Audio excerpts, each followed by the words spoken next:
Let's all play What's My Line?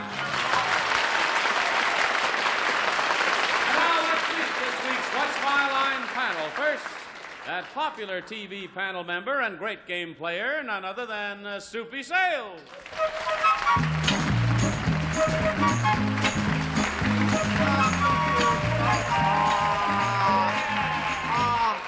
Pshaw. Backstage, all the panelists were talking about the different signs, horoscope that they were born under. And the lady I'm about to introduce to you was born under the sign of Leo. Her mother was watching an MGM picture at the time. Miss Anita Gillette.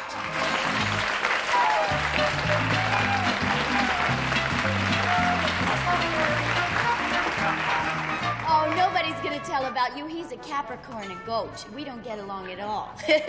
But You didn't say that in my dressing room. Oh, I think I get along with this next one.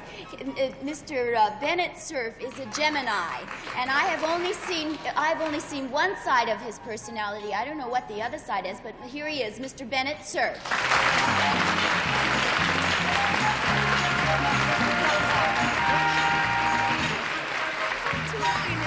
I'll show you my other side after the shot. and now we have a Libra girl, which probably counts for her beauty, her dazzling wit, and everything else that's wonderful. Arlene Francis.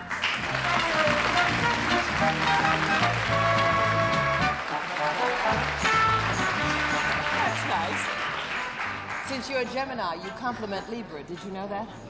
I certainly complimented You certainly did. And here's another sign. It's Pisces, which means that the person is sweet and adorable, and since it's Pisces, I suppose also fishy. Wally Bruner.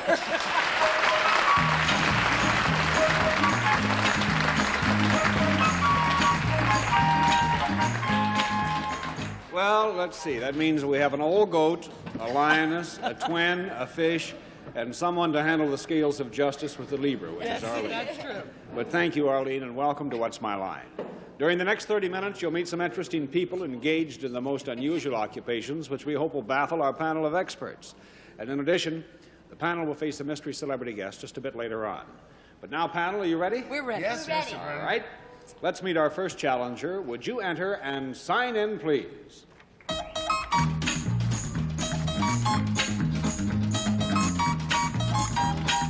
Susan. Fritz Vold.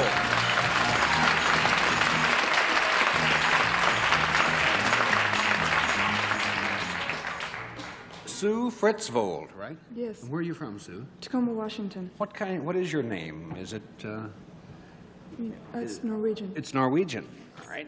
Panel, may I tell you that Sue Fritzvold does something to a specific part of a specific animal. Now, let's show the audience just what her line is.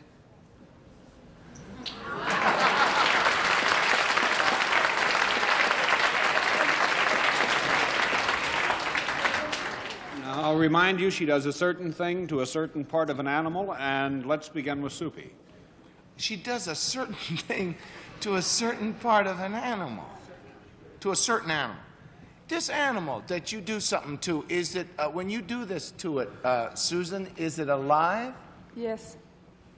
Oh, that was not what I'm thinking about, or else you'd be screaming if it was.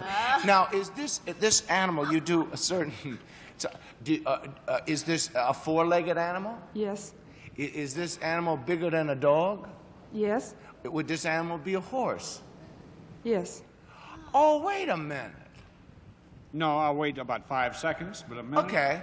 Listen, all right, Susan, is this something, do you ever jump this horse? No. No. May I remind you, she does a specific thing to a specific part of the animal. One down, Anita Gillette. Would you be concerned with the horse's, say, front part from the, say, how do you say, his back, his waist? His first two front legs and his head. Would you be concerned with that part of that? No. Oh. That's 2 down. Bennett. Concerned with the other half. That leaves a part of the horse that reminds me of some people I know. Do you have anything to do with... None present, of course. May I eliminate the hooves Yes. and get right down to the tail of the horse? Yes. Have you got something to do with the tail of the horse? Yes. Do you bob it? No. 3 down. Arlene. Do you dress it for parades, braid it, and put pom-poms on it? Yes.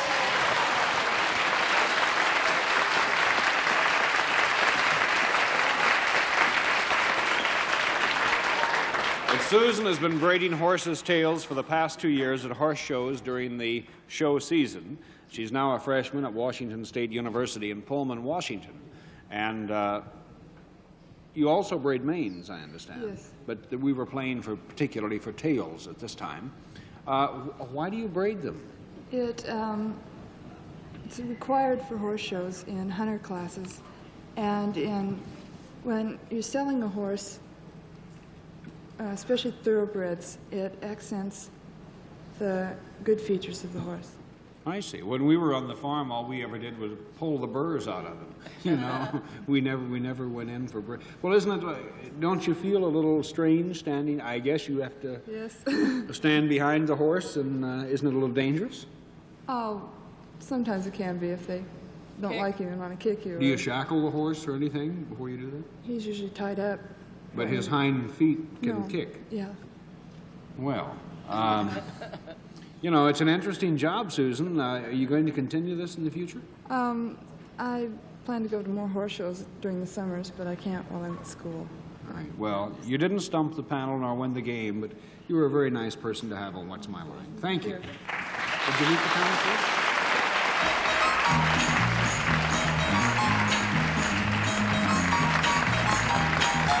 We'll be back to meet another challenger as What's My Line continues.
To have one of her friends on who was also in the horse business. In fact, he put an elevator in his barn so he could raise horses.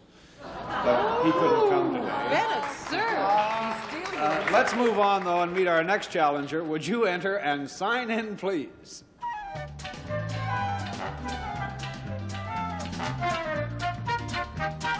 Raymond Reed.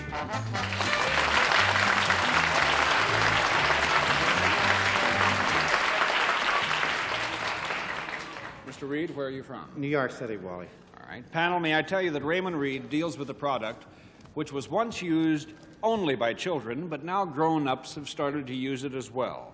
Let's show the audience just what that product is.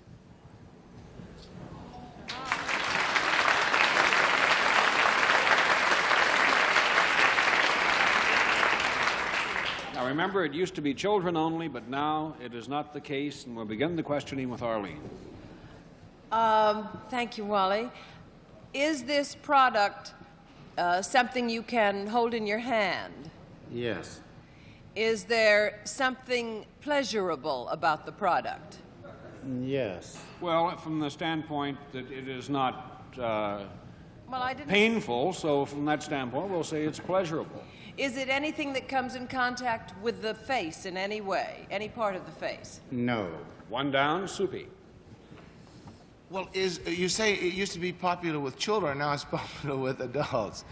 It used to be exclusively for children, but now it is also used by adults. Well, can I rule out then that it is something to eat? Yes. Okay. Would it be, Mr. Reed, something in the toy line? No. That's two down, Anita. Then is this product in some way beneficial to both children and adults? Yes. It's a functional product.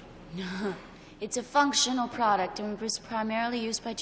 It's not in any kind of way like a, say, some sort of pacifier that you know doesn't come in contact. No. I'm sorry. Three down, Dennis.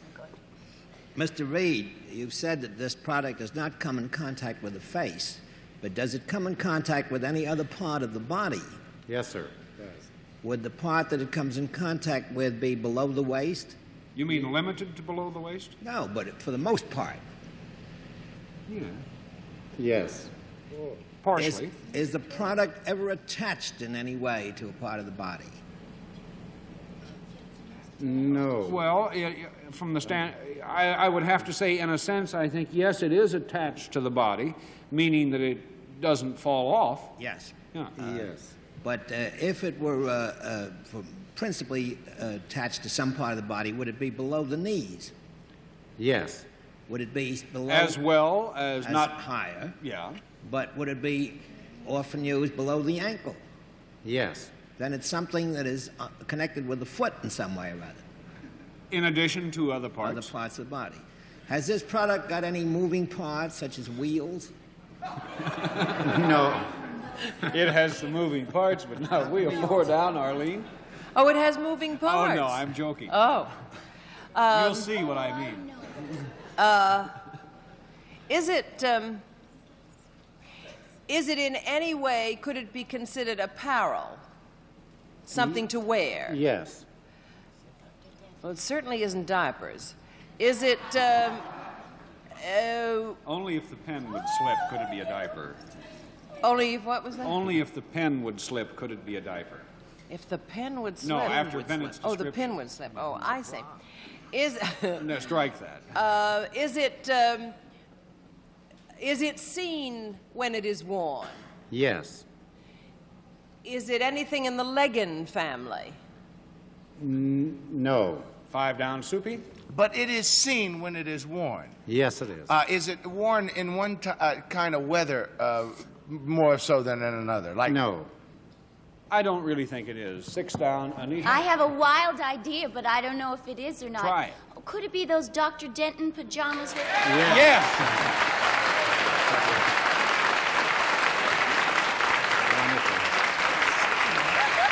And he says.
Mr. Reed is Vice President and National Sales Director for Denton Sleeping Garment Mills Incorporated, makers of Dr. Denton's.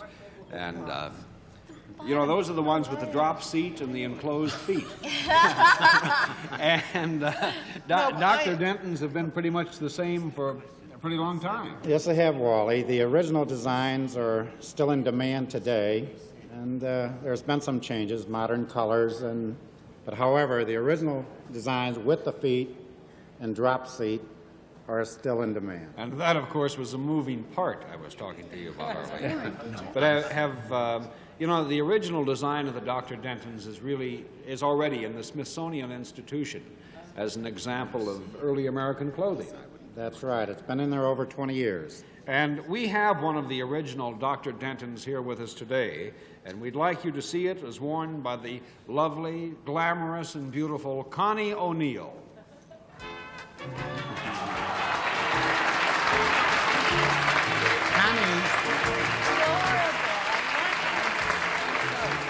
Connie is wearing one of the original Dr. Denton pajamas.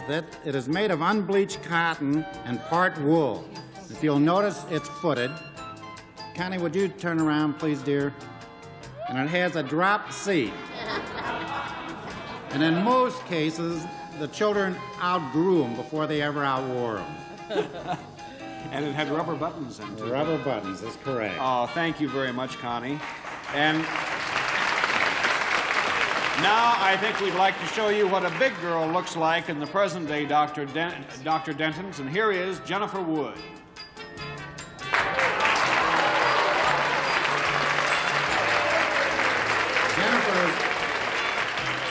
Jennifer is wearing a new 1969 Dr. Denton bunny sleeper. And if you'll notice, it's basically the same original styling.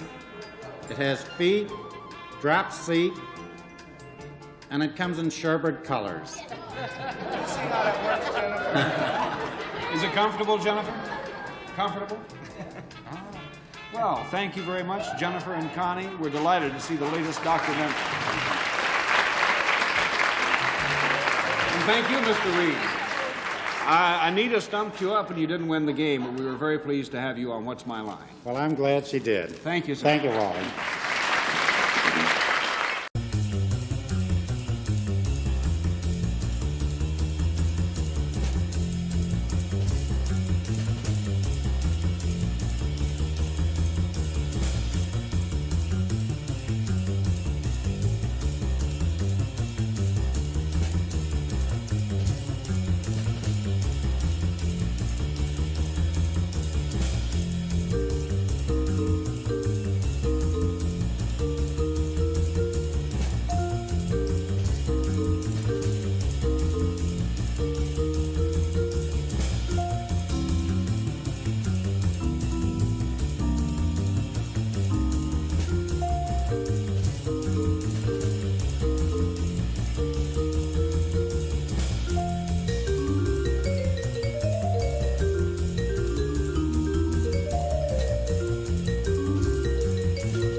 Once again, we have reached that very special part of What's My Line, the time we meet our mystery guest. So, good group, are you completely blindfolded? Completely. Yes. All right, let's meet our mystery challenger. Would you enter and sign in, please?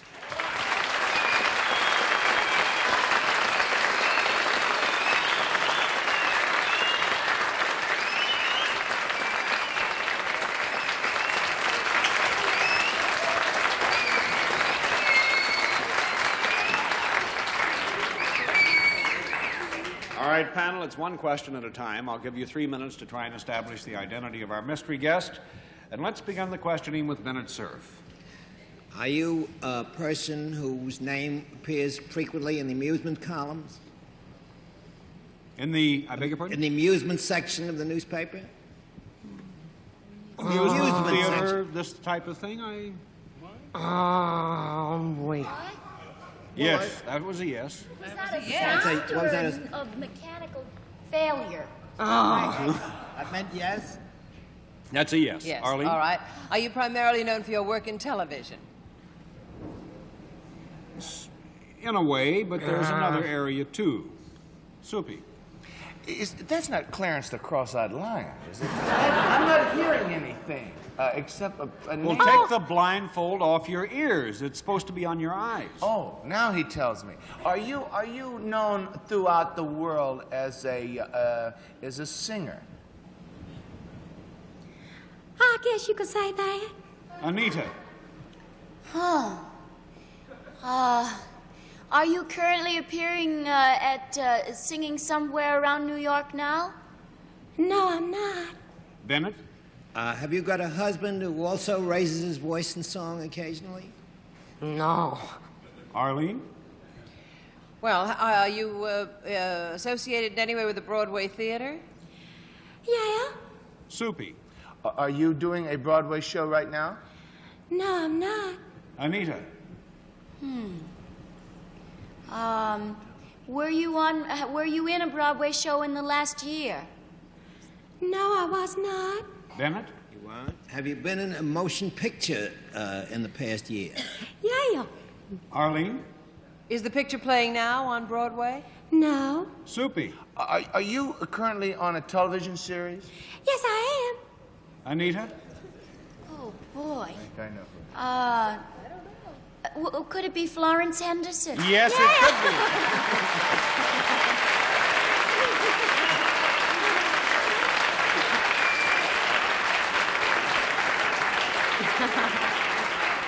Of course, the film soon to be released is The Song of Norway. Right. I was going to go hoo-de-voo-de-voo. That's the way they talk over there, but I'm so delighted you're on the show. We're the only two people in the world who know where each other's hometown is. Right. Wally is from Tell City, Indiana. He was one of the rich folk down there. His family owned a lot of furniture factories, and we was po folks. But oh yeah, he used to play the Rockport Zebras. Oh, the Tell City Marksmen used to play the Rockport Zebra. We're 15, 20 miles? Yeah, wasn't about it? 15 miles. And but- we played on the stage in our high school. Yeah. And was it at Rockport or Winslow where they had the pot-bellied iron coal stove in the gym? That I they think heated that the was gym? Rockport and Winslow. That was Rockport and Winslow. We had a cheer. I was a cheerleader for the Rockport Zebras. We had a cheer 1, 2, 3, 4, 5, 6, 7. All of Rockport's gone to heaven. When we get there, what'll we say? Where's Tell City? Where's Tell City? They're in Hello. Hello, Tell City.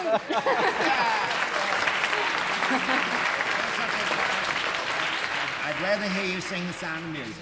Thank I think you sing The Sound of Music songs better than anybody else in the world. Thank you very much, Bennett. Thank you. I wouldn't limit it to the Sound of Music songs. I would include a few others in there too, Bennett. Because, thank you. I think you ought to give a plug in for her television show, which she's marvelous Brady on. Bunch? The Brady Bunch. It's not on this network, but it can be seen Friday nights at 8. Oh, we're on all networks.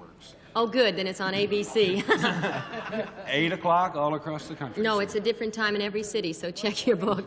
Oh, the Brady Bunch, it's syndicated? No, it isn't syndicated, but that's true of all network shows. They. Oh, that you mean Eastern Time, Central Time, Pacific Yeah, and Time, some Mountain places Time. even have it on a Sunday instead of Friday, Very good. and Oh, that's why a lot of shows fail.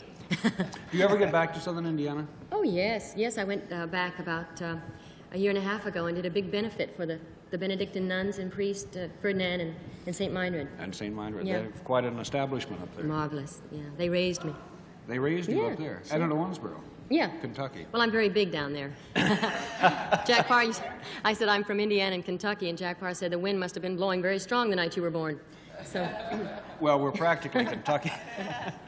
We're on the good old Ohio River, which was always something else. But when are you coming back to Broadway to do something? I don't know. I have to wait and see how successful the TV series is, and I do hope that I'm able to make another movie. I loved it. It's great. Who's the next big thing that's going to, the next big writer that's going to become the great man of Broadway. Well, I wouldn't mind. I would settle for Richard Rogers, one of the oldies that's been around for a while. He could write me a show. I wouldn't. Yeah. I don't think anyone can complain. Florence, thank you so Thank much. you, Wally. Florence Henderson. Thank you.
Now, panel, it's time for honest answers, questions submitted by our studio audience. And the first one is from Bill Hainig of Vero Beach to Anita Gillette. You're in a play about Mayor Jimmy Walker. Mayor Jimmy Walker. Did you ever see him? No, I never did. I saw a film clip of him, however, and I've seen a lot of pictures of him. And I also saw a lot of pictures of Betty Compton, who's the girl I play. And of course, what they're Quite referring dashing. to is the new musical Jimmy.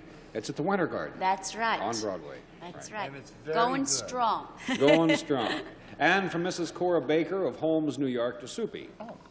Heard you were going to make a movie. Is that true?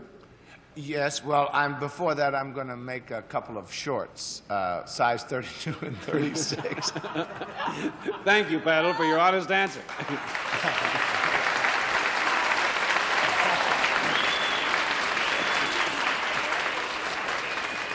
Okay, you qualify for another try tomorrow, and won't you join us on What's My Line? This is Johnny Olson speaking for What's My Line, a Mark Goodson, Bill Todman production.